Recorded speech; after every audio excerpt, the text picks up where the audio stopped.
Hello fellow cinephiles, 90s Film Guru here, thanks for joining me today. So today I'll be looking at one of my all-time favourite 90s comedies, dramedies, whatever you want to call it, Empire Records.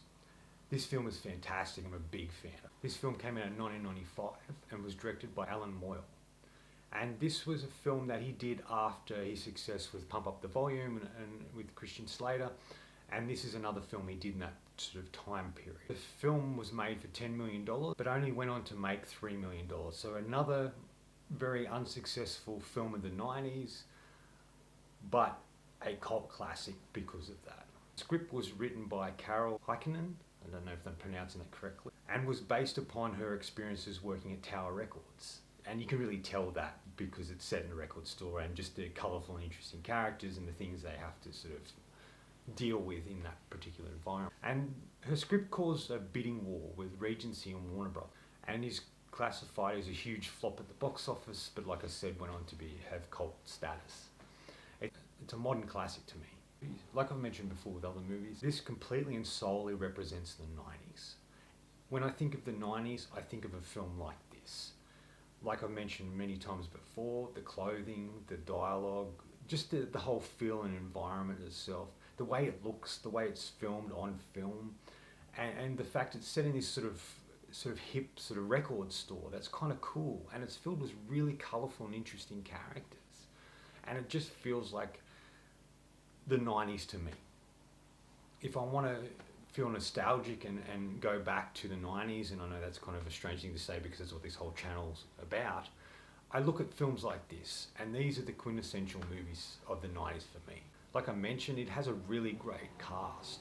A lot of up-and-comers, but also sort of known actors at the time that would go on to do a variety of other really great roles and be in other really fantastic films. Especially people like Renee Zellweger, Liv Tyler, even Australia's own Anthony LaPaglia is in it. You know, and he'd go on to do other things as well. It's kind of really great in its characters and the actors they chose to be in this that sort of really suit the characters in the world and the environment that we're exposed to. And they're all sort of fairly well defined. They're all going through their own sort of thing. They all feel disconnected with the world and struggling, but when they come into work, when they're there, they're even some of them come into work when they don't have to, because it's an environment they feel safe and comfortable. You know, it's kind of like they might fight and argue and sort of have issues with each other, but they're a family, they're connected. With Anthony LaPaglia's character, Joe, being the one who's holding them all together, and he's like a father figure to them. And even though he gets angry at them, he supports them, like this whole thing with Lucas and what he does and how Joe gets so angry at him but still loves him, cares for him and wants to try and help him in whatever way he feels he needs help. So it's filled with sort of characters like that just feel like, it feels like a big family, not the family you're born into, but the family you create for yourself. And it's sort of that whole thing, much like Pump Up the Volume and Legend of Billie Jean that I talked about. It's kind of like not allowing the man to win, standing up for what's right and protecting and looking after what you cherish most. And that's kind of what these characters do. Because Empire Records, his record store, is very important to them in who they are and who they've become and the lives that they live.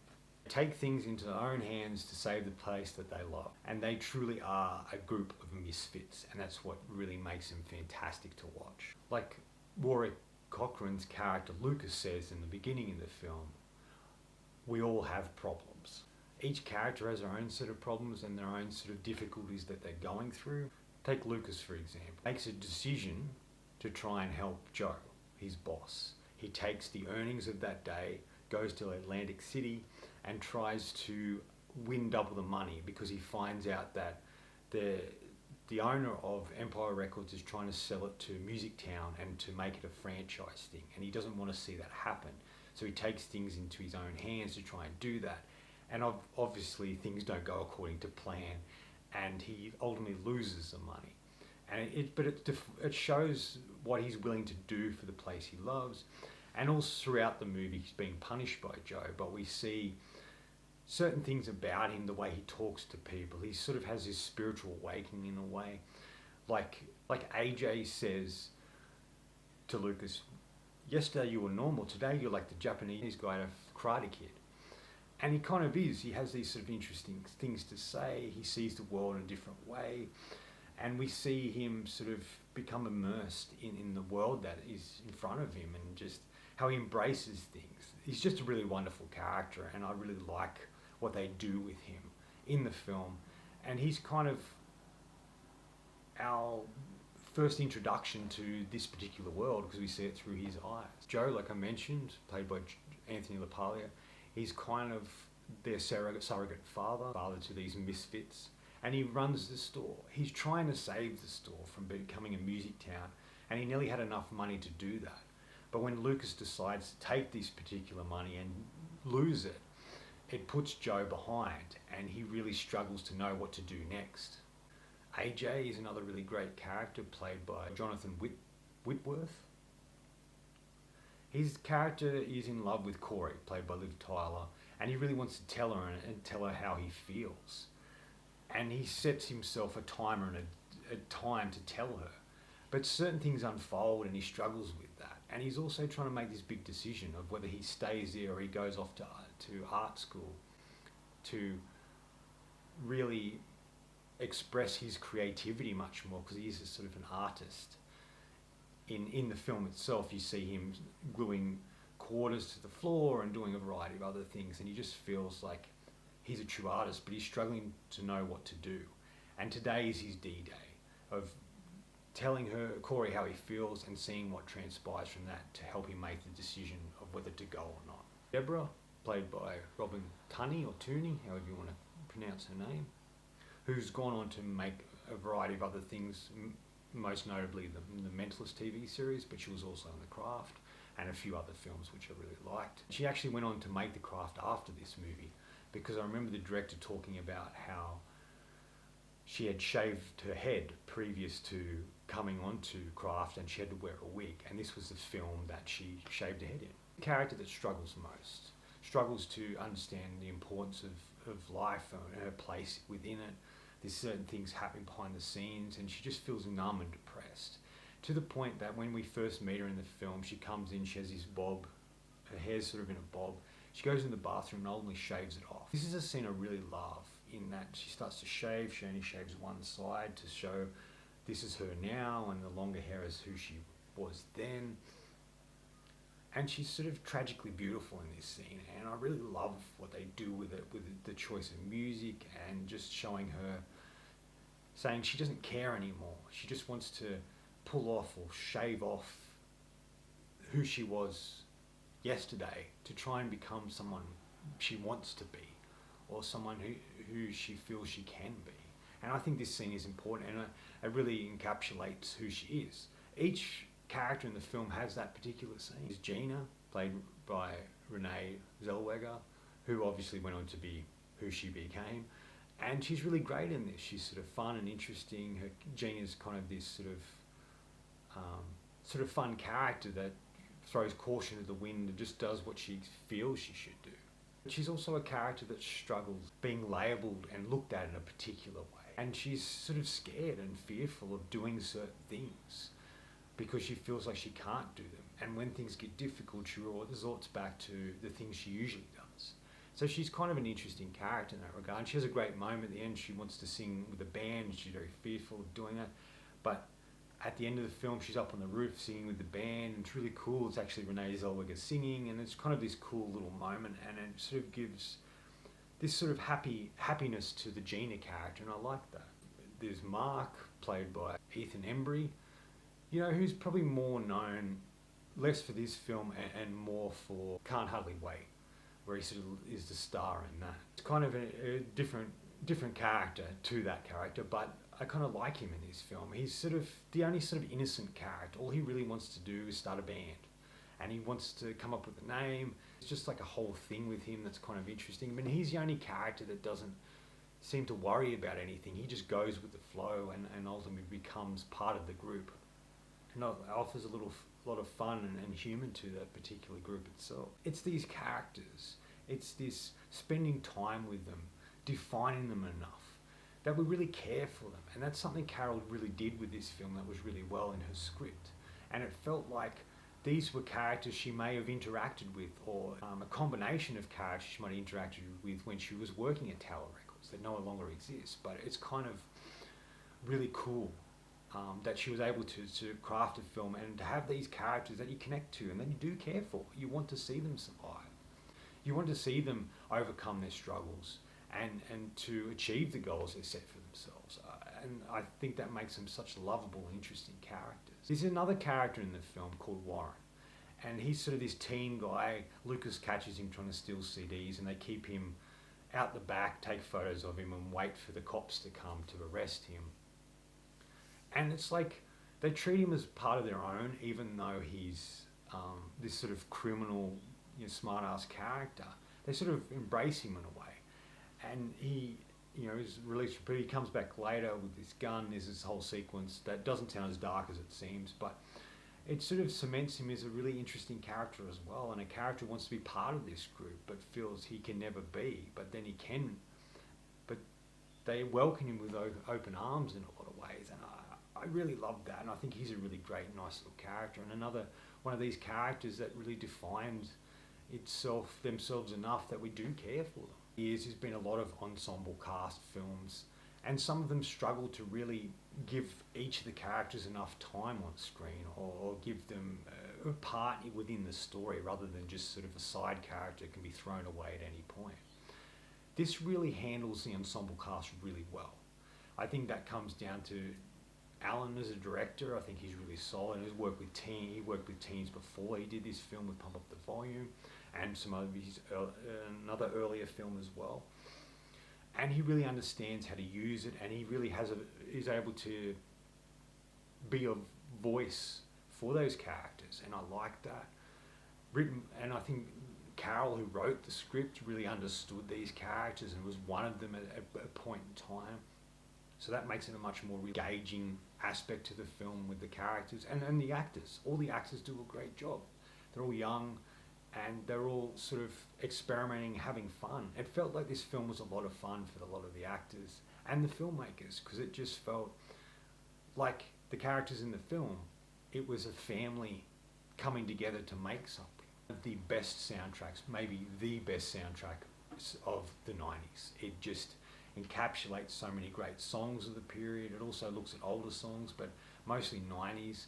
And it really captures that, and it adds so much to the film.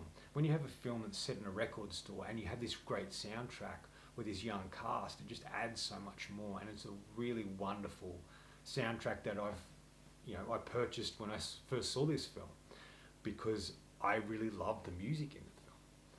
The other thing about the movie is I never saw it when I was a teen. I saw it when I was probably mid-20s, and I saw it on VHS. It wasn't available on DVD when I saw it at the time, and it never had the experience that I would have had when I was a teen, and probably got so much more out of it because we didn't really have it at our video store where I lived. So being exposed to this in my late 20s, it really had an impact on me, but I wish I'd saw it when I was 18 because it would have had much more of an impact than it really did. But that was the first time I saw it, and it has become one of my favourite sort of 90s comedies that I go back to time and time again. Like I mentioned in my Billie Jean and Pump Up the Volume video previous, I have a real love and connection with films where they're taking on the establishment, where they're shaking things up, they're taking a stand for what's right and not letting corporations or governments take over. And I love these sort of movies that do this. It just feels like the characters in the film, we feel we have something to fight for. We feel we have something to be part of, which I think is lacking quite a lot in society these days, and also in cinema. We don't get movies like this anymore that really encapsulate the era and the time and really portray teens as they really were at that time. And this film really does that, and I really wish we had more of these type of movies now. There are a number of scenes in the film that really stand out. Like I mentioned, the whole thing with Lucas was really good at the start, where Joe's giving me a list of things he shouldn't do, like smoke his cigars or drink his scotch or play his drums, and he does all of these things because he's defying what he's told he can't do, defying the rules.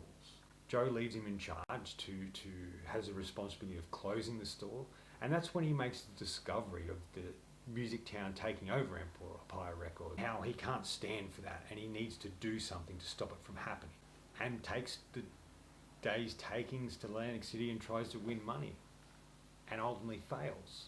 But this is a great introduction to one, Lucas, but also the film we're going to get, because there's a really great quote at the start where he's sitting there and Jeannie comes in and expecting to see Joe, and she sees Lucas, and she's like, you know, don't screw it up type thing. And he looks at the camera and says, like the immortal words of the Doors, the time to hesitate is through. And that's really great, and that sort of propels his character forward. And it's a great introduction to the world itself.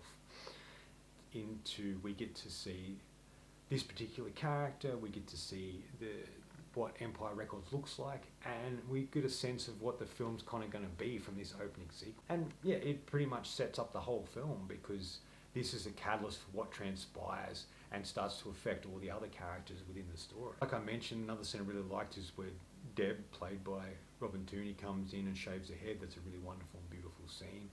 And it says a lot about her character, so that's another scene I really like.